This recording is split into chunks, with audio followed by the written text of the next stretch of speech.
situasi di kota Mekah, wabil khusus kejadian tentang Ka'bah yang setiap hari ketika kita sholat menghadap kiblat.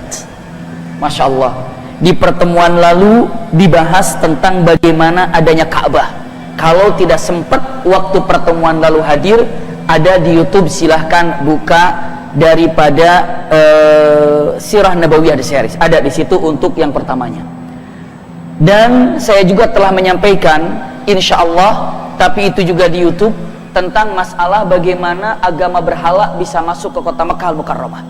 Itu sudah disampaikan. Hari ini kita akan melihat bagaimana penyerangan Abrahah ke kota Mekah. Namun agar tidak lepas daripada sejarah yang ada beberapa hal. Mungkin bunda ayahanda bertanya, ini Abrahah emang orang Yaman apa bukan ya? Kok bisa di Yaman ya? Gimana ceritanya? Ini akan saya sampaikan, bismillah, insya Allah 1 jam ke depan kita akan membahas ini. Sebelum Abrahah ingin menghancurkan Ka'bah, kenapa kok Abrahah ingin menghancurkan Ka'bah? Dan siapa Abrahah? Malam ini jawabannya, insya Allah. Sebentar, saya akan sampaikan. Di kota Mekah Al-Mukarramah telah kita ketahui agama yang terkenal adalah agama berhala. Iya, agama berhala. Sekali lagi ingin tahu bagaimana agama berhala masuk ke kota Mekah, lihat di Sirah di series. Saya tidak tahu, lupa apa di bagian ketiga ataupun di bagian kedua di YouTube-nya. Insya Allah silakan. Namun saat itu Mekah sudah terkenal dengan agama berhala. Lalu ada agama Nasrani yang masuk ke mana? Agama Nasrani yang masuk ke Jazirah Arab. Berasal daripada mana? Berasal dari Syam. Iya. Dari Syam seorang laki-laki namanya Fiunium. Ada yang menyebutkan Fiunium, nun ujungnya, ada yang menyatakan mim ujungnya. Untuk nama tidak terlalu masalah. Yang penting ada seorang laki-laki yang menganut agama yang namanya Nasrani. Tapi agama Nasrani yang dianut oleh laki-laki ini, Fiuniun, menganutnya adalah agama Nasrani yang Unitarians ataupun apa? Mengesahkan Allah Subhanahu wa taala. Iya, saya tulis di sini agar ayahanda bunda tidak lupa, karena ini akan terus berkelanjutan. Iya. Ada yang namanya, ini masih baru, jadi belum keluar. Iya. Saya tulis di sini Fiunium. Ini jelas nggak? Kurang. Tapi bisa dilihat ya. Sebentar.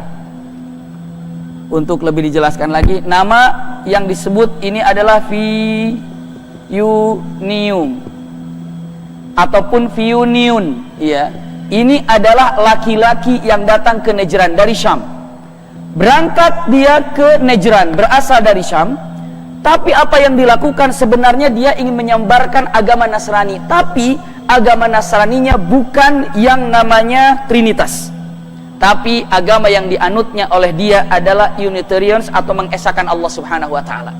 Masuklah di Najran. Apa yang dilakukan di Najran? Dia ini hanya seorang budak saja di Najran ini. Budak. Ternyata keindahan Fiuniun dilakukan dalam sehari itu 3 waktu. 1 waktu untuk kerja, 1 lagi sepertiganya untuk kerja, 1/3 untuk ibadah, 1/3 untuk istirahat. Itu yang dilakukan oleh Fiuniun. Malam-malam dia beribadah. Ini saya singkat saja. Dia beribadah di tengah malam.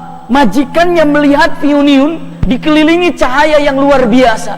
Maka paginya bertanya, wahai Fiuniun, tadi malam saya lihat sekelilingmu ada cahaya apa itu? Jawaban Fiuniun dengan mengatakan itu adalah rahmat dari Rabbku. Maksudnya apa? Rahmat dari Tuhanmu? Iya. Memang Tuhanmu siapa? Tuhanku adalah Allah. Kata majikannya yang dari Najran mengatakan, kami tidak mengenal yang namanya Allah. Yang kami kenal Tuhan kami adalah pepohonan. Yang kami kenal Tuhan kami adalah pohon. Jadi mereka Najran saat itu menyembah apa? Pohon. Lalu kata Fiuniun mengatakan, kalau kami menyembah Allah. Lalu kata majikannya, wahai Fiuniun, kalau Tuhanmu lebih jago daripada Tuhanku, aku akan menyembah Tuhanmu. Coba kita adukan Tuhanmu dan Tuhanku. Begitu jahiliyah dulu. Ngadu Tuhan, astagfirullah. Iya. Bagaimana caranya? Caranya panggil Tuhanmu, untuk ngadu dengan Tuhanku. Tuhanku adalah pohon yang paling besar yang ada di tempat ini. Kata Fir'aun, boleh, silahkan. Na'udzubillah, ada pohon yang sangat besar sekali dan itu adalah Tuhannya untuk Najran. Setelah itu Fir'aun, sini, ini pohon adalah Tuhanku, Tuhan kami. Ini semua masyarakat tahu ini adalah keramat pohon yang besar. Ini adalah Tuhan kami. Kami meminta kepadanya, kami minta keberkahan kepadanya, kami minta perlindungan kepadanya. Sekarang coba kalahkan dengan Tuhanmu untuk pohon ini. La haula wala quwata illa billah. Jadi kalau sekarang masih ada nyembah pohon, itu zaman baheula itu. Najran masih ada sekarang yang membanggakan pohon-pohon kayak gitu. Taruh sesajen di pohon-pohon itu zaman dulu begitu tuh. Iya. Apa yang dilakukan Fir'aun? Duduklah di depan pohon itu. Dia memohon pada Allah, ya Rabb, meminta doa, hatta arsalallahu sa'iqah dalam keterangannya. Sampai Allah mengirim sa'iqah. Sa'iqah itu apa? Halilintar. Kilat datang menyambar, jatuhlah pohon itu dan tumbang. Saat itu orang-orang yang hadir dari Najran mengatakan, wahai Fir'aun, Tuhanmu jago, Tuhanmu hebat, Tuhanmu lebih keren daripada Tuhan kami, izinkan kami untuk menyembah Tuhanmu. Itu kata siapa? Ahli Najran. Mulailah satu Najran menjadi seseorang yang beriman kepada Allah. Sekali lagi, saat ini Rasulullah sudah ada belum? Belum, masih jauh.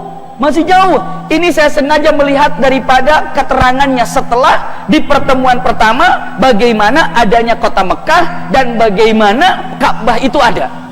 Saya lanjutkan di sini.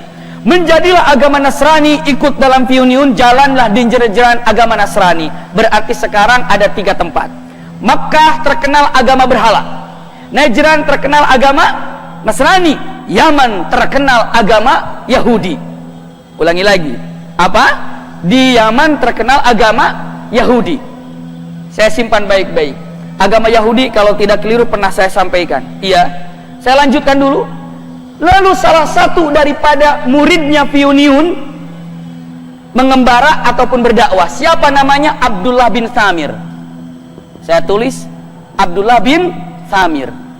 Kemana Abdullah bin Samir berjalan? Abdullah bin Samir berjalan menuju ke Yaman. Untuk apa? Dakwah atau berdagang, bisnis, sampailah ke Yaman. Tiba di Yaman, raja pada waktu itu di Yaman ini rajanya mungkin semua sudah kenal kalau nama gelarnya itu Tubba. Tapi itu nama raja, nama aslinya Dzu Nawas. Saya tulis di sini Raja Yaman. Oke, di sini saya katakan Tubba ini gelar daripada Raja Yaman. Kalau untuk Romawi disebutnya apa? Kaisar. Kalau untuk Persia atau Furs namanya apa? Kisra. Kalau untuk Mesir namanya apa? Fir'aun. Iya kan? Untuk Ethiopia, Habasyah namanya apa? Najasyi. Kalau untuk yang namanya Yaman namanya apa? Tubba. Nama aslinya Dzu Nawas. Ini dia. Nama asli Raja Yaman saat itu adalah Dzu Nawas. Gelarnya adalah Tubba. Abdullah bin Samir datang ke Yaman, ternyata kaget. Di Yaman ini agamanya apa? Yahudi. Kalau Abdullah bin Samir masuk ke dalam kota, takutnya diapakan? Ditangkap karena beda agama oleh raja ini, bisa jadi dibunuh. Maka Abdullah bin Samir tinggal di pojok, di ujung, di perbatasan Yaman. Itulah Abdullah bin Samir. Di mana Abdullah bin Samir tinggal? Di perbatasan Yaman, di perbatasan perkampungan. Simpan dulu kisah ini, karena akan panjang ceritanya. Ini awal mulanya Ka'bah mau dihancurkan tuh begitu oleh Abraha. Dari sini dulu biar ibu bapak tahu. Maka Masya Allah indah mempelajari sirah nabawiyah itu. Karena apa? Karena banyak sekarang mengaku mencintai Rasulullah, tapi apa? Tapi tidak pernah mengetahui sedahsyat apa sirah nabawiyah yang ada. Bagaimana Rasulullah sebenarnya, nanti kita akan lihat insya Allah sedikit-sedikit kita akan belajar sirah nabawiyah ini melalui Terang Jakarta Sirah The Series. Selanjutnya apa? Tinggal di perbatasan. Siapa Dzu Nawas? Dzu Nawas seorang raja. Tubba gelarnya. Dia ini sangat akrab sekali dengan yang namanya kahin. Kahin itu apa? Dukun. Perdukunan. Dia dengan dukun itu hobi, senang, luar biasa. Ini dengan dukun. Bahkan dekatan dengan dukun, kong-kalingkong dengan dukun, bersahabat dengan dukun.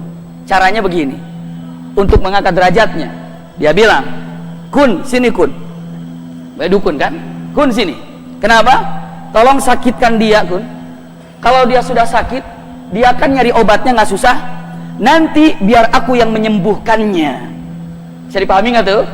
Dia datang ke raja itu, raja yang menyembuhkannya. Wah, sembuh. Akhirnya terkenal juga Dunawas ini orang yang dapat menyembuhkan. Padahal intinya Dunawas bersama dukun begini. Makin terkenal Dunawas ini dengan menyebutkan kalau dirinya apa? Orang yang hebat, bahkan tidak sungkan-sungkan dia mengatakan, memang aku ini adalah Rabb, pemelihara. Memang aku ini adalah Tuhan. Bukan Fir'aun saja yang mengaku Tuhan, bukan Namrud saja yang mengaku Tuhan. Ini pun Dunawas mengaku Tuhan. Sampai zaman sekarang pun ada yang mengaku Tuhan. Siapa coba? Basyarul Asad mengaku Tuhan kan? Iya, dia sudah mengaku Tuhan. Yang di mana itu? Di Syria. Iya, naudzubillah. Sekarang ini Dunawas mengatakan aku adalah Tuhan. Kenapa? Saking tinggi derajatnya, padahal yang menjadikan aktor di belakangnya ada siapa? Apa siapa tadi? Dukun. Nah, udah nyambung. Terus kita akan nyambung. Iya. Dukun itu sudah lama mulai tua. Kalau udah tua apa ujungnya? Mati. Dia bilang ke Dunawas, wahai Tuhan, aku lama-lama tua dan lama-lama kayaknya mati. Sebelum aku mati, tolong dong cetak generasi yang paling bagus. Saya akan serahkan ilmu saya akan berikan kepada orang yang kau percaya tentang ilmu saya. Masya Allah. Jadi pengkaderan ceritanya. Pengkaderan apa? Pengkaderan dukun. Ada-ada aja tuh. Pengkaderan dukun. Boleh kalau gitu kita pilih di Yaman mana pemuda paling cerdas, paling pinter, paling oke untuk dijadikan apa? Dukun. Pilih sayembara, pilih. Dapatlah seorang laki-laki yang kita tidak kenal namanya, tapi sering dikatakan Gulam namanya. Siapa namanya? Gulam tuh anak laki-laki. Keluarlah sekarang. Di sini antara Dunawas ada kahin. Kahin ini apa? Dukun. Iya. Dipilih seseorang yang disebut dengan apa? Gulam. Gulam ini adalah kader yang akan dididik oleh kahin, nantinya pengganti kahin, dan nantinya dia akan menolong siapa? Dunawas. Bisa dipahami ya? Punten. Setelah itu apa? Sudah aku temukan. Nih laki-laki, aku akan ajarkan kamu untuk menjadi pengganti kahin ini. Bagaimana caranya? Belajar sama kahin. Istilahnya kamu beasiswa bayar ke kahin. Gratis, free. Dapat apa? Dapat punten free untuk belajar ke kahin. Agar tidak terganggu, kahin ini tinggallah di ujung perbatasan Yaman. Contoh. Nah, ini adalah Yaman. Di sini misalnya rumahnya dari sini ya. Jalan ini ada satu titik. Ini rumahnya kahin. Ini kahin di sini. Orang Gulam di sini rumahnya. Kahin nunggu di sini. Setiap hari datang ke kahin. Bisa dipahami ya? Untuk apa ke kahin? Untuk belajar. Untuk belajar ke kahin. Balik lagi. Setelah belajar balik lagi. Pepek terus bolak-balik. Setiap berjalan ketemu dengan Abdullah bin Samir. Kalau setiap hari ketemu tegur-menegur nggak kira-kira? Pertama kali mungkin cuma lewat, oh siapa itu anak kecil, oh siapa itu orang tua, selesai. Besok sore ketemu lagi, kok lewat sini lagi nih anak kecil ini, kok orang tua masih ada di sini ya. Besoknya lagi, akhirnya nanya, senyum, apa kabar, baik. Besoknya, apa kabar, baik. Akhirnya kenalan. Setelah kenalan, kata Abdullah bin Samir, mampir dong ke rumahku. Mampirlah di Abdullah bin Samir. Abdullah bin Samir nanya, saking akrab dekat, emang kamu mau kemana nak? Saking akrabnya, aku lagi dididik untuk menjadi dukun nomor 1. Siapa yang mengajarnya? Kahin terkenal yang membantu Dunawas. Ini dia. Lalu diajarkan oleh Abdullah bin Samir yang namanya perdukunan itu tidak boleh, yang namanya ini diceritakan sambil ngobrol. Akhirnya masuklah dalam hatinya keimanan. Masya Allah, ada dalam hatinya keimanan. Ujung-ujungnya laki-laki ini berangkat dari rumah tidak sampai kemari, nyangkut di sini. Belajarnya di sini. Belajarnya di Abdullah bin Samir. Subhanallah, belajarnya di Abdullah bin Samir. Walaupun ada dalam kebimbangan, yang benar itu siapa ya? Apakah yang benar itu adalah Kahin apa Abdullah bin Samir? Kahin apa Abdullah bin Samir? Itu pertanyaannya. Itu pertanyaannya. Subhanallah. Iya. Allah barik fi. Kasih. Jadi ini pertanyaannya, apakah yang benar itu adalah Kahinkah yang benar ataupun Abdullah bin Samir yang benar? Ini pertanyaan. Dalam keadaan bingung, apa yang dia lakukan? Lagi pulang, mau pulang lewat pasar. Ketika lewat pasar ada atau dibilang binatang buas, kita tidak tahu. Karena dalam hadisnya keterangannya hanya binatang buas di pasar itu. Mungkin ada gajah ngamuk atau banteng ngamuk atau ada singa ngamuk, bingung apa. Pokoknya ada binatang ngamuk di sana sehingga orang pada berlari semuanya. Lalu kata gulam ini mengatakan, wahai Tuhannya Abdullah bin Samir, seandainya engkau ini adalah benar Tuhan yang harus diibadahi, hari ini aku minta tunjukkan kepadaku kalau engkau itu adalah hak Tuhan yang harus aku sembah. Aku akan menyelesaikan binatang ini. Itu dalam keterangannya para mufassirin. Iya. Lalu apa yang terjadi? Subhanallah, orang pada berlari, gulam ini datang dan mendekatinya. Binatang yang lagi ngamuk itu tiba-tiba diam di depannya gulam, lalu dipegangnya oleh gulam, ditariknya dan dilepaskannya keluar. Maksudnya apa? Diamankan ke tempat keluar. Disitulah kata gulam ini mengatakan, hebat, saya minta kepada Tuhannya Abdullah bin Samir, luar biasa. Berarti minta apapun asal yakin kepada Allah, Tuhannya Abdullah bin Samir, bisa dikabulkan. Itu kata gulam. Bisa dipahami ya? Keadaan yang repot ketika di pasar ada binatang buas, lalu bisa dikalahkan oleh anak kecil yang namanya gulam. Sampai ke raja ceritanya. Kata raja bilang apa? Kata Dunawas, hebat, dia sudah lulus jadi dukun. Bisa dipahami nggak ayahanda bunda? Iya. Dikiranya hasil itu hasil belajar dari Kahin. Dipanggil sama raja, bagus, kamu lanjutkan belajar. Kata gulam, dia bilang nggak tahu dia kalau kita sudah nggak kesini lagi tapi kesini. Bahkan hebatnya, setiap ada orang yang sakit, dakwahnya gulam ini begini. Abdullah bin Samir tetap di perbatasan keluar. Anak ini semakin terkenal. Kenapa? Karena bisa menaklukkan binatang tadi. Masya Allah. Sampai akhirnya banyak orang berobat kepada anak tersebut. Begitu datang berobat, nah, gulam, tolong dong obatin aku. Kata gulam apa? Aku tidak bisa menyembuhkan. Terus siapa yang menyembuhkan? Yang menyembuhkan itu syaratnya harus dua. Satu, bersaksi tiada Tuhan selain Allah. Yang kedua, dan yakin kalau yang menyembuhkan itu adalah Allah. Jika engkau lakukan dua hal ini, maka engkau sembuh. Itu dakwahnya. Yang menyembuhkan bukan aku, yang menyembuhkan adalah Allah. Syaratnya ingin sembuh, yakinkan Allah sebagai Tuhanmu dan yakinkan Allah yang menyembuhkanmu. Maka saat itu tanpa ragu apa yang dilakukan oleh Abdullah bin Sa'puntan, oleh gulam ini, setiap menyampaikan orang itu yang sakit. Sakit apa? Misalnya sakit itu, sakit ini. Yakin Allah Tuhanmu? Yakin. Yakin Allah yang menyembuhkan? Yakin. Bismillah, sembuh. Sehingga gulam ini banyak sekali pasiennya dan terkenal dapat menyembuhkan. Kata raja, makin sukses anak ini. Makin sukses anak ini. Kaget demi kaget, Kahin ini nunggu, nggak datang-datang. Akhirnya Kahin bikin laporan ke raja. Raja, itu anak kemana? Udah lama nggak muncul-muncul. Kata raja, loh, bukannya udah datang sama kamu bertahun-tahun berlama-lama, nggak pernah. Dipanggil sama siapa? Sama Kahin. Punten, sama Dunawas. Panggil oleh Dunawas. Gulam, kamu selama ini datang dari mana? Kata gulam, aku belajar sesuatu yang benar.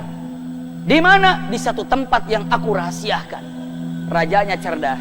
Oh, ya sudah, tunggu saja. Begitu gulam keluar, diikuti, masuk ke Abdullah bin Samir, ditangkapnya Abdullah bin Samir. Apa yang diajarkan ternyata mengesahkan Allah. bahkan suruh menyembah Allah. Maka yang terjadi, dibunuhlah Abdullah bin Samir. Abdullah bin Samir dibunuh. Lalu ditangkap gulam ini, dibawa oleh Dzunnawas. Kata Dzunnawas dengan mengatakan, tinggalkan ajaran-ajaran Abdullah bin Samir, engkau kembali kepada kami, engkau akan menjadi ini. Disampaikan. Kekeh gulam itu mengatakan, la ilaha illallah. Tapi punten, anak ini, gulam ini, sudah banyak orang yang mencintainya. Masyarakat sudah sangat cinta kepada gulam ini. Kenapa? Baik orangnya, banyak menyembuhkan, Masya Allah luar biasa. Maka kalau seandainya ini dibunuh, kira-kira heboh nggak? Heboh. Maka kata raja begini, kata Dzunnawas, cara bunuh gulam, bunuh tapi hilangkan jejaknya. Bagaimana cara membunuh untuk menghilangkan jejaknya? Bawa gulam ini ke tengah laut. Dari tengah laut nanti lemparkan dengan perahu kecilnya, dia jatuh. Nanti orang-orang akan bilang, oh gulam tenggelam, mati. Ya siap. Bawa ke kapal bersama dengan prajurit, jalan ke tengah laut. Begitu di tengah laut, Allah kirimkan ombak. Ombak itu luar biasa. Berterbaliklah kapal tersebut, dan semua yang ada di kapal mati kecuali gulam. Dan gulam selamat. Begitu gulam selamat, datang ke raja, raja aku masih hidup. Kata, luar biasa itu ya. Kalau ibu bapak mau dibunuh terus selamat, mau store lagi nggak kira-kira? Tidak, ini mah datang lagi, raja aku masih hidup. Lalu dengan menyatakan kata-kata, waduh kamu masih hidup? Iya. Lalu dikatakan kata raja, ini anak luar biasa ini. Malah setor lagi, panggil lagi prajurit. Sekarang cara membunuh jangan laut, bawa ke gunung. Setelah di gunung nanti dilemparkan, udah jatuh orang akan bilang, oh anak ini kepeleset mati di gunung. Bawa pasukan, naikkan ke gunung. Setelah sampai di gunung, setelah tiba di gunung, apa? Nyampe ke puncak gunung, bergoyanglah, bergetarlah gunung tersebut, dan jatuhlah semua prajurit dan mati semua. Yang selamat cuma siapa? Gulam. Datang lagi ke raja. Raja, aku masih hidup. Raja, waduh, ini siapa yang jagonya nih? Siapa yang jaganya nih? Luar biasa.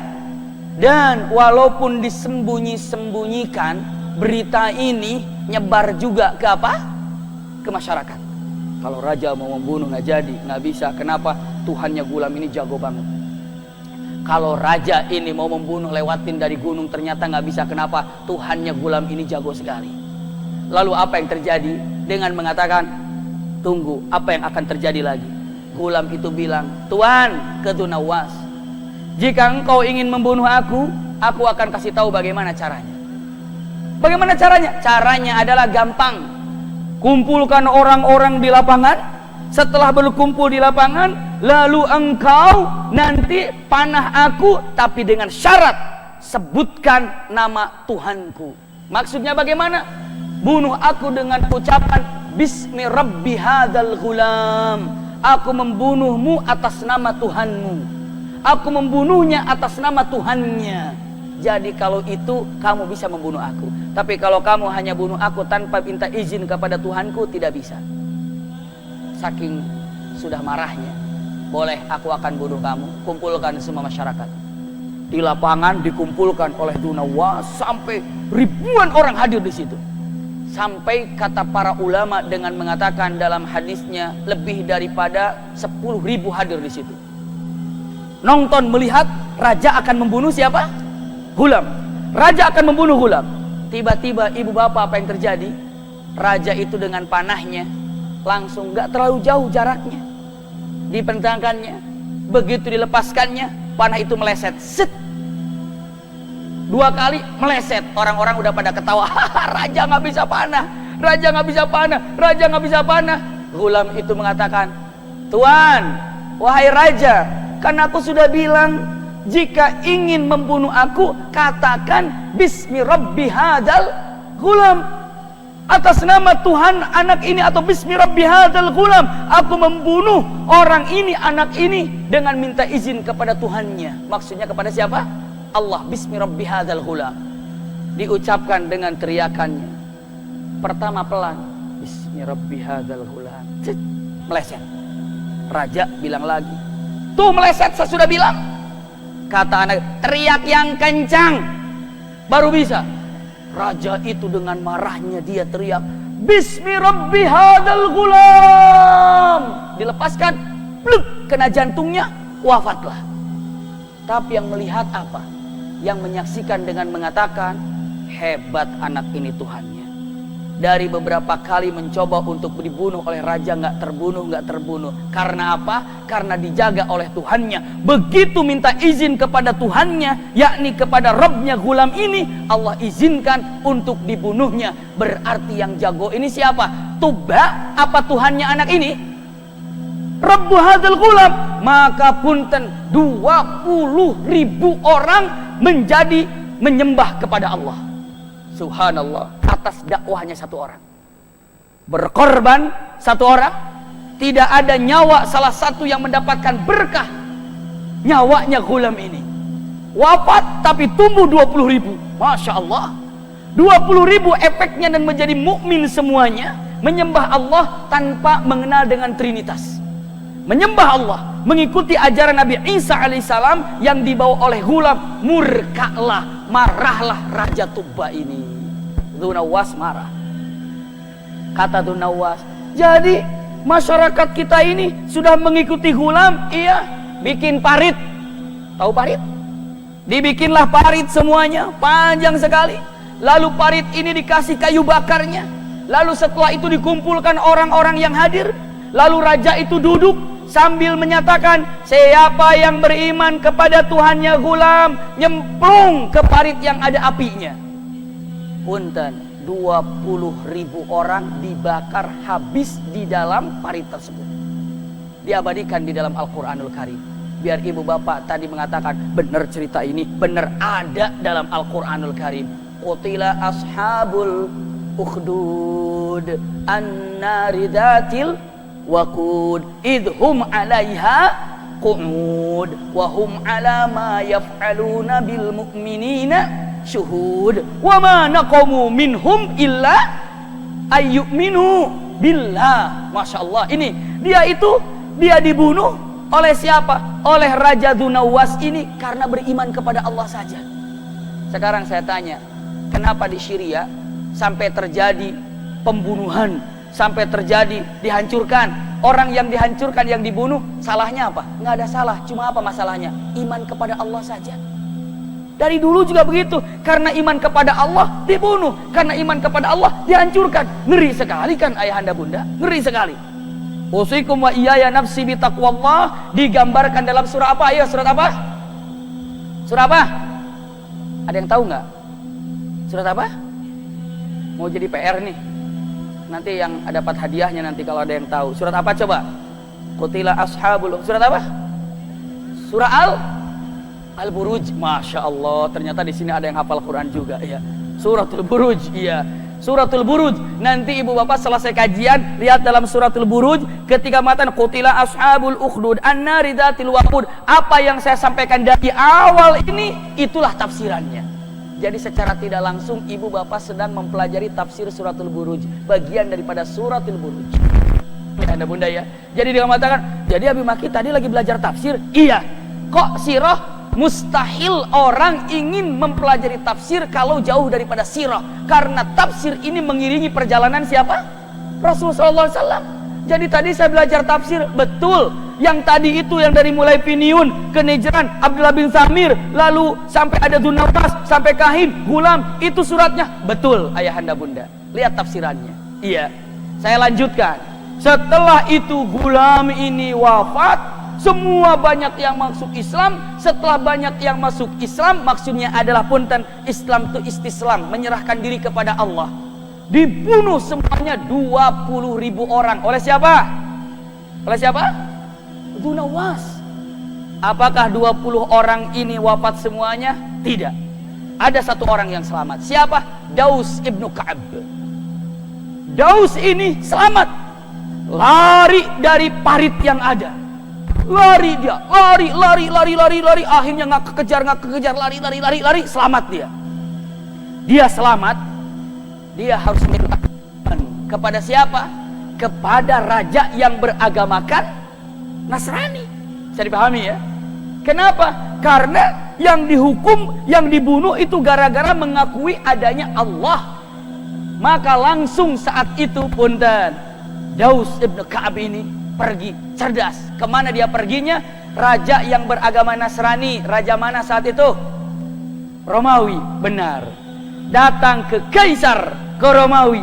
Begitu tiba di Kaisar, wahai tuanku, wahai raja, kami adalah dari Yaman. Terus kenapa? Kami ini gara-gara beriman, mengikuti agamamu, mengikuti agama yang dibawa oleh Isa, mengikuti tentang apa yang disyariatkan oleh Allah, mengakui Allah sebagai Rabb kami. Kami dibantai habis dengan dijadikan parit, lalu di sana dikayu bakarkan, lalu kami satu-satu dilempar ke sana.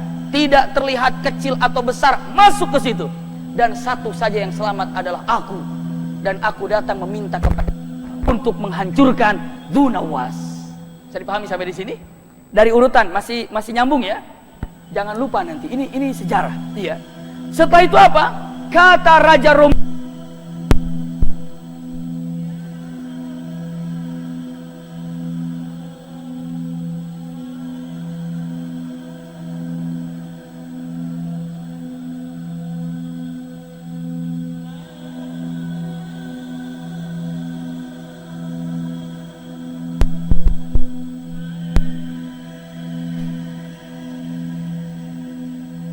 An-nasi apa dalam Al-Quran apa? Innaman nasi'u ziyadatun fil kufri. Orang an-nasi ini adalah kufur, memang kufur, tapi kufurnya tidak sama dengan kufur yang lain, lebih kufur daripada yang lain, qabilah an-nasi. Tapi agar lihat perilaku qabilah an-nasi, tapi saya akan terangkan nanti an-nasi di sempilannya nanti insyaallah hari Kamis diangkat ya, untuk dilihat saja nanti untuk tayangannya untuk mengetahui siapa an-nasi. An-nasi ini datang ke Abrahah ke Quraisy. Ngapain datang ke sana? Datang ke Quraisy tapi bukan untuk ibadah. Punten ibu bapak agak kotor, buang hajat di situ. Bukan hanya buang hajat di Quraisy ini, tapi hajatnya ditempel-tempel di dinding Quraisy. Marah kira-kira Abrahah? Marah Abrahah. Memang An-Nasi ini memang pengacau. An-Nasi ini nggak beres. Saat itu apa yang terjadi? Murkalah Abrahah. Lalu Abrahah mengatakan, siapa yang telah melakukan hal ini? An-Nasi. Siapa Nasi itu? Orang-orang daripada bangsa Arab. Apa yang mereka agungkan? Ka'bah. Hancurkan Ka'bah. Itu mula-mulanya. Padahal kalau urusan dengan An-Nasi, bagusnya bereskan siapa?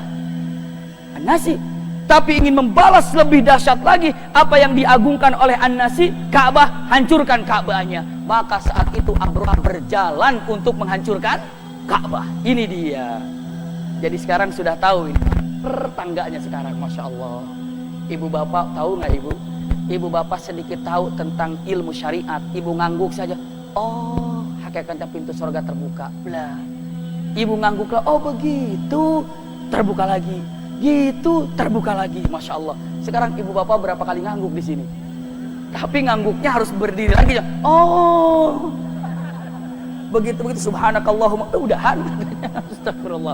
Jadi yang jelas dengan inilah kabilah An-Nasi ternyata hancurkan Ka'bahnya, berjalanlah menuju ke mana? Ke mana itu? Ke Mekah. Arahkan ke Mekah. Ibu bapak, saat ingin menghancurkan Ka'bah di Mekah,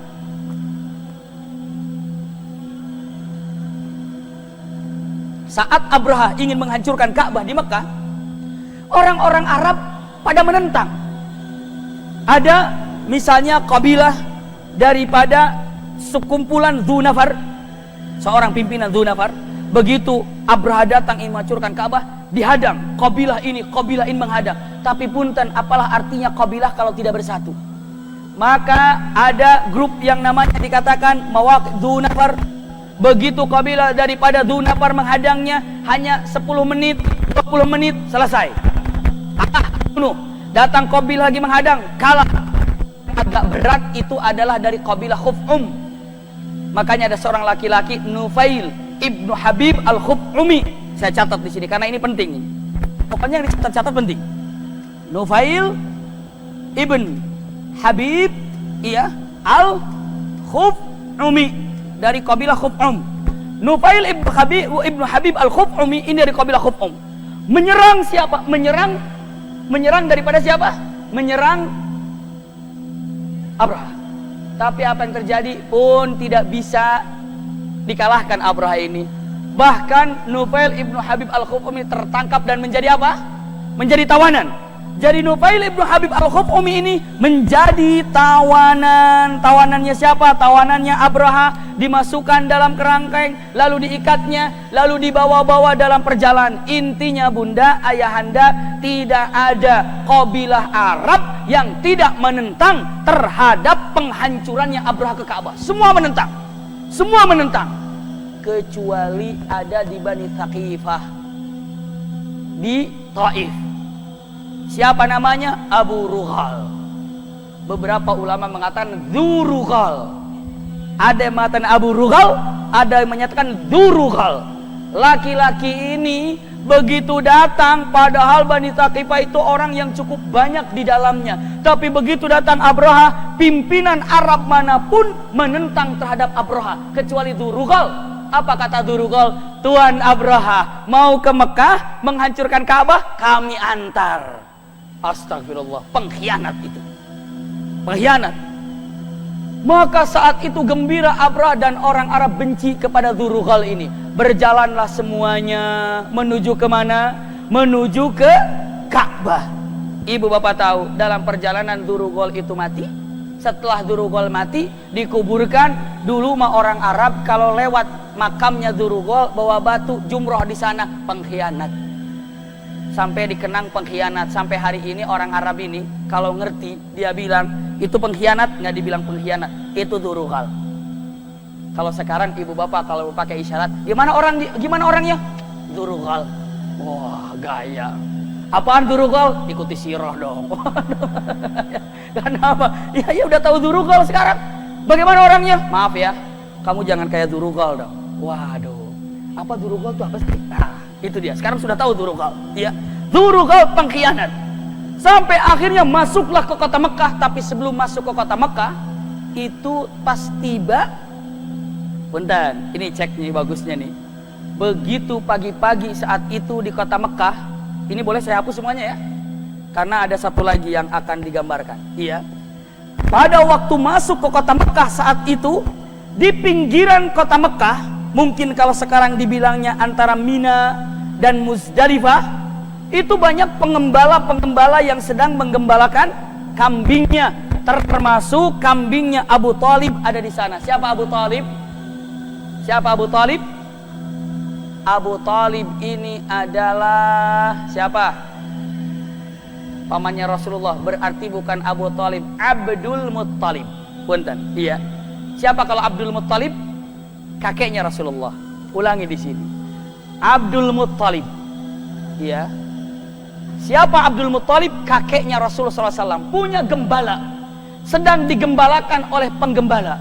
Dan yang lain-lainnya sedang digembalakan. Tiba-tiba datang pasukan Abraha, mengambil semua gembalaan itu, ditarik semuanya.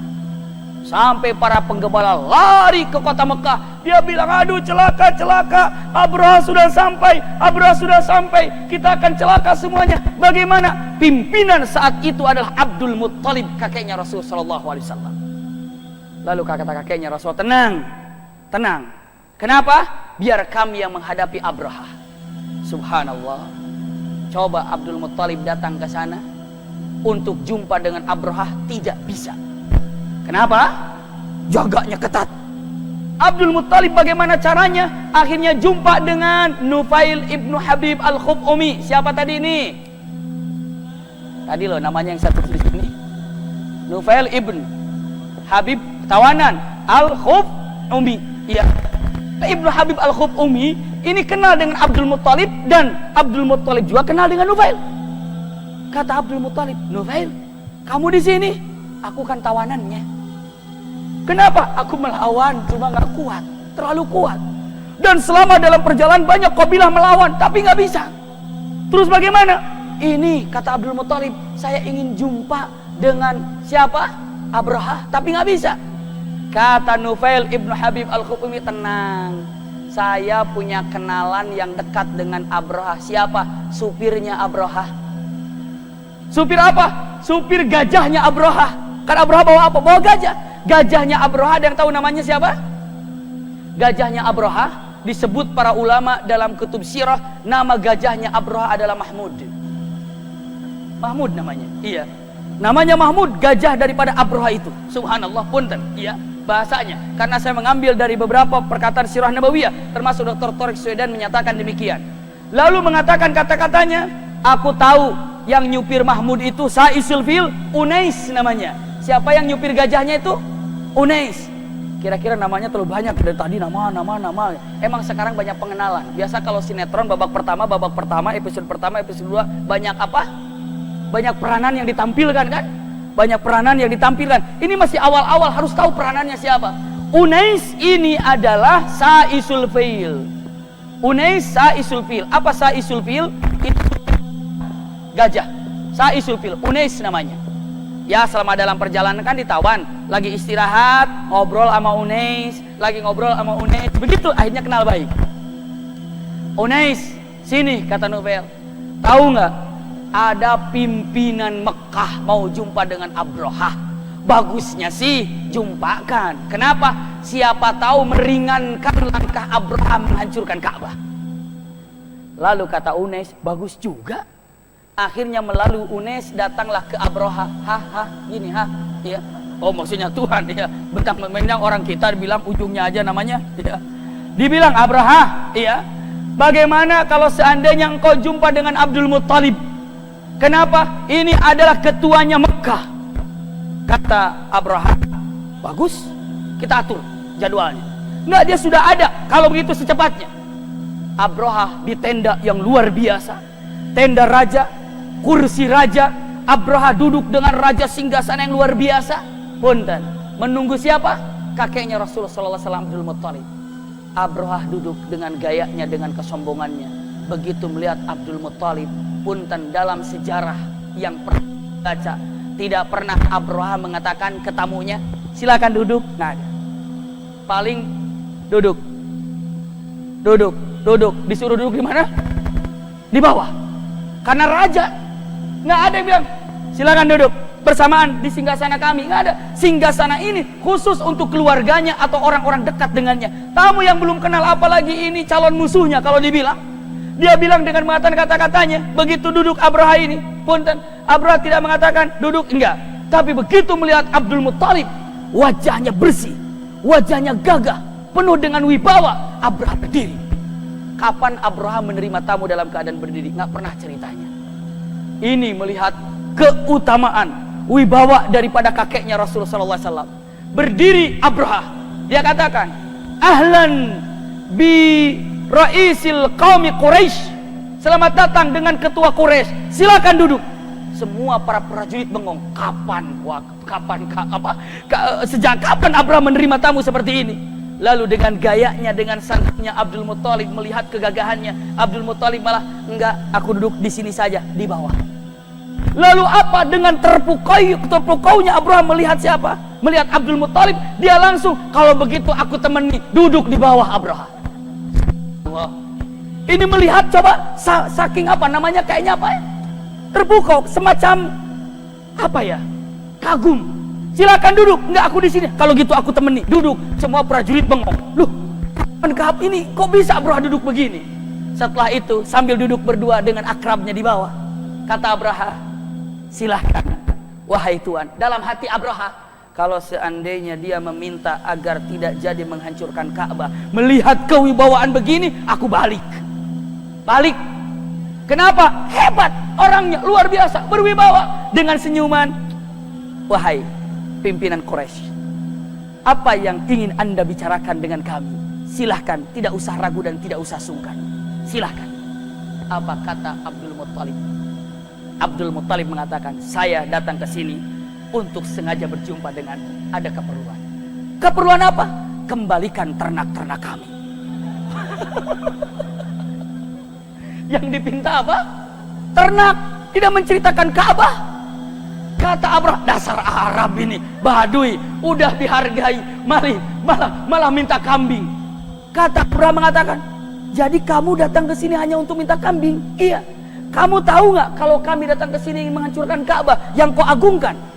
Ia tahu. Kenapa kamu tidak menyelesaikan urusan tentang masalah Ka'bah, malah urusan kambing yang kau bicarakan? Masya Allah.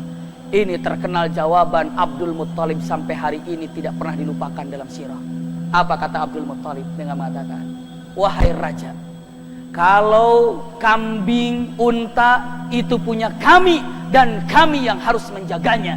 Tapi kalau Ka'bah itu punya Allah, maka Allah yang akan menjaganya. Masya Allah. Oh, ini luar biasa. Titipkan semuanya pada Allah Subhanahu wa Ta'ala. Kita nggak punya apa-apa.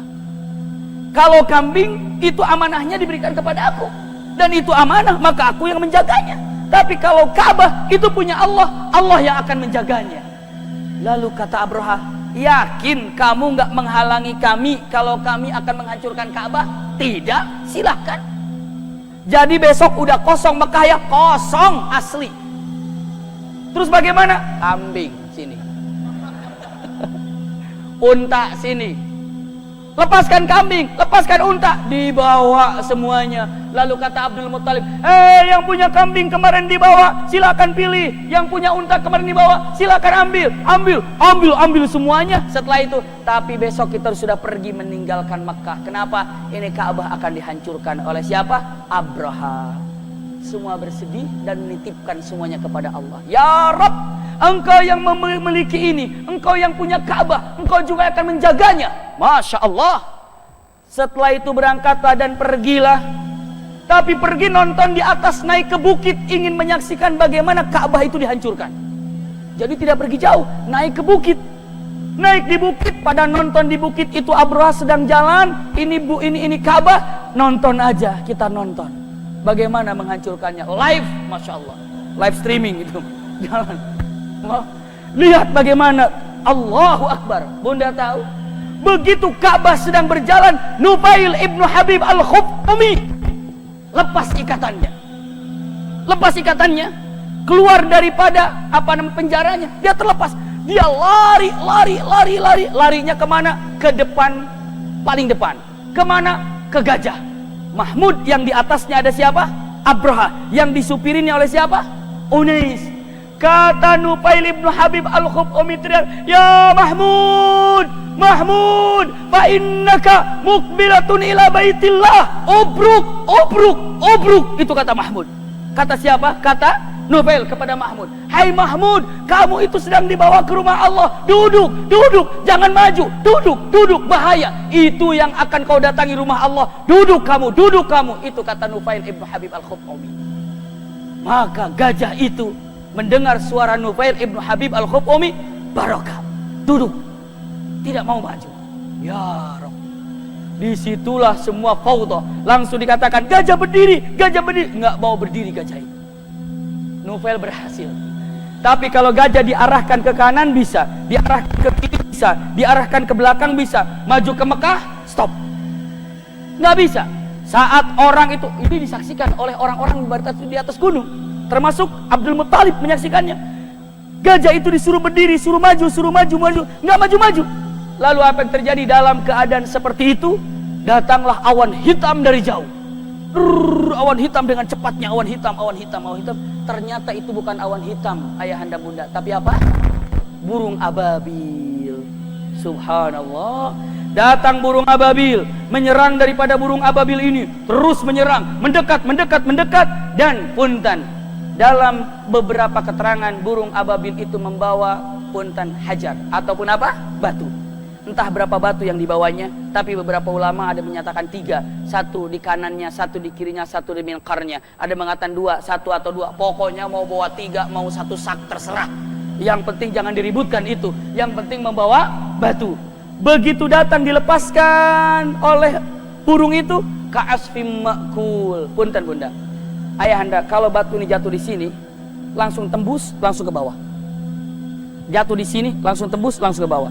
Langsung tembus, langsung ke bawah. Ya Rabb, demikian adanya. Tembus, langsung jatuh ke bawah. Tembus, langsung jatuh ke bawah. Tembus, langsung jatuh ke bawah. Ya Allah, itulah dikatakan ka'asfim ma'kul. Dalam surat apa? Al-Fil. Bagaimana bunyinya? Alam Nasrah, bukan. Alam tara kaifa fa'ala rabbuka bi ashabil fil alam yaj'al kaidahum fi tadlil wa arsala alaihim tayran ababil tarmihim bihijaratin min sijil faja'alahum ka'asfim ma'kul. Mati semuanya, hancur semuanya, dan yang di gunung itu menyaksikan hancurnya tersebut. Apakah ada yang selamat? Ada satu orang yang selamat. Dari mana? Pasukan ini, tapi ujung-ujungnya juga mati. Yang selamat ini lari ke Yaman untuk menginformasikan apa yang terjadi. Sampai ke Yaman, orang ini teriak-teriak, celaka, celaka, celaka, celaka. Orang-orang bingung, celaka apa? Abraha hancur, Abraha mati, semua pasukan mati. Orang-orang Yaman, termasuk Yaksum, putranya Abraha, yang harus menjadi gantinya Abraha. Saat Abraha pergi, kaget. Ayahku mati, gajah yang besar mati, pasukan Kopassus mati. Siapa yang membunuhnya? Apakah ada orang Arab yang jago dalam berperang, membawa pasukan yang banyak? Siapa yang telah menghancurkannya? Pertanyaan besar. Orang itu mengatakan, bukan sama orang, sama apa? Sama burung. Yaksum bilang, burung? Gimana ceritanya? Ada burung datang, membawa batu, dijatuhkan, lalu begitu jatuh batu itu langsung melepuh dan mati semuanya. Kata Yaksum, nggak ngerti aku. Ulangi, yang santai bicaranya bilang santai. Begini diceritakan dari awal lebih santai lagi. Ada burung datang, membawa batu, sampai jatuh, hancurlah kami dengan burung itu, dengan membawa batu, batunya panas sekali. Kata Yaksum, nggak paham aku. Lagi bingung nyampein, ada burung ababil satu ngikutin. Dia bilang, itu burungnya kayak begitu tuh. Itu burungnya mirip dengan itu tuh, burung tuh muter-muter kayak begitu tuh. Burung itu merapat, melanjutkan, dekat, lalu melemparkan. Tuh kan batunya dilemparkan, plek kemari, plek. Nah begini matinya, sampai mati. Lalu kata Yaksum, nah kalau gini aku paham. Astagfirullahaladzim. Ya kalau gini aku paham. Sekarang aku paham kalau begini. Maka kerajaan ini dipimpin sekarang oleh siapa? Yaksum. Ka'bah dijaga. Bisa dipahami ya? Subhanallah. Ka'bah dijaga oleh siapa? Oleh yang namanya punten, kecintaan Allah kepada Ka'bah. Pastinya kecintaan Allah kepada Ka'bah. Masya Allah. Jadi sekarang yang memegangnya siapa sekarang? Yang memegang Yaman siapa? Yang memegang Yaman sekarang ini adalah seorang laki-laki putranya Abraha, namanya adalah Yaksum. Ingat Yaksum? Ingat, saya kasih tangga sekarang biar tidak lupa. Gantinya Abraha siapa? Yaksum. Punten. Yaksum wafat, ganti sama Masruk. Masruk. Ibu ingat tadi Tuba, ayahanda tadi masih ingat Tuba? Siapa namanya? Nawas. Dihancurkan oleh Abraha kan? Ternyata Nawas masih punya keluarga yang selamat. Subhanallah. Siapa keluarganya Nawas yang selamat ini? Namanya adalah Saib bin Diyazin. Saib bin Diyazin. Ini adalah keturunannya Nawas. Sekarang ini di keluarga dikuasai oleh siapa? Yaman kan? Dikuasai oleh Yaman, dikuasai oleh siapa? Masruk. Masruk orang mana? Habasyah. Habasyah di bawah kekuatan raja siapa? Romawi. Iya kan? Nah, Nawas ini sudah mati tapi punya turunan Saib bin Diyazin. Dia ingin mengambil kerajaan ini kembali dan minta tolong kepada siapa? Raja siapa yang seimbang dengan Raja Romawi? Raja siapa? Raja Persia. Datanglah ke Raja Persia untuk minta pertolongan. Tuan, aku minta tolong untuk menghancurkan kerajaan Masruk, karena kerajaan Masruk ini adalah kerajaan yang merebut daripada kekuasaan ayahku. Terus bagaimana? Kata yang namanya Raja Kisra Furs dengan mengatakan kata-kata yang sangat luar biasa. Pertanyaannya, apakah raja daripada Persia ini membantu Saib bin Diyazin atau tidak? Jawabannya bulan depan insyaallah. Iya. Jadi bulan depan kita akan melihat Saib bin Diyazin untuk apa? Untuk bisa tembus apakah membantu ke Masruk atau tidak. Kenapa? Karena ini akan terjadi hal yang luar biasa. Unik. Saib bin Diyazin menggunakan kata-kata, tingkah laku sehingga membuat perhatian Raja Persia ke Saib bin Diyazin. Jadi ada satu peristiwa kenapa Saib bin Diyazin ini bocoran sedikit. Saib bin Diyazin ini begitu didatangi Raja Persia ini begitu didatangi oleh Saif bin Yazid. Raja Persia ini punya taj itu mahkota beratnya 90 kilo. 90 kilo ininya apa? Mahkotanya. Gimana kalau 90 kilo kira-kira kepala gimana? Tapi caranya ini taj mahkota diikat pakai apa? Rantai. Jadi diputar, baru kepalanya masukin. Bisa dipahami ya? Kalau dia mau pergi, angkat lagi, kepalanya naik ke atas lagi. Baru 90 kilo emas semuanya. Jadi kalau sudah siap, dibuka tip tabirnya. Setelah itu dipakai, dibuka tabir, semua sujud kecuali Saif bin Yazid. Dia berdiri. Kata Raja Persia, "Man hadal ahmaq lam yasjud li." Siapa orang bodoh yang tidak sujud kepadaku ini? Nunjuknya kepada siapa? Saif bin Yazid. Siapa orang bodoh yang tidak sujud kepadaku ini? Orang mana itu? Apa masalahnya tidak sujud? Membuat marah Saif bin Yazid. Ataupun Saif bin Yazid membuat marah Raja Persia. Siapa orang bodoh yang tidak sujud kepadaku ini? Apa masalahnya? Mau aku bunuh? Siapa dia? Lalu dijawab oleh Saif bin Yazid dengan jawaban yang luar biasa. Jawabannya apa? Bulan depan, insya Allah. Udah 2 kali ibu bapak. Insya Allah bulan depan kita lihat daripada Saif bin Yazid. Insya Allah mudah-mudahan sampaikan. Setiap Kamisnya akan ada tambahan-tambahan dari apa telah saya sampaikan tadi. Kira-kira seperti tadi ada beberapa yang kurang. Siapa itu yang namanya apa? An-Nasi, dan bagaimana kabilah Arab sesungguhnya. Nanti kita akan lihat untuk melihat kabilah An-Nasi. Mudah-mudahan apa disampaikan ada manfaatnya. Jazakumullah khair. Ala husni istima'ikum. Lakum minni al-hubbu wa du'a. Wassalamualaikum warahmatullahi wabarakatuh. Waalaikumsalam.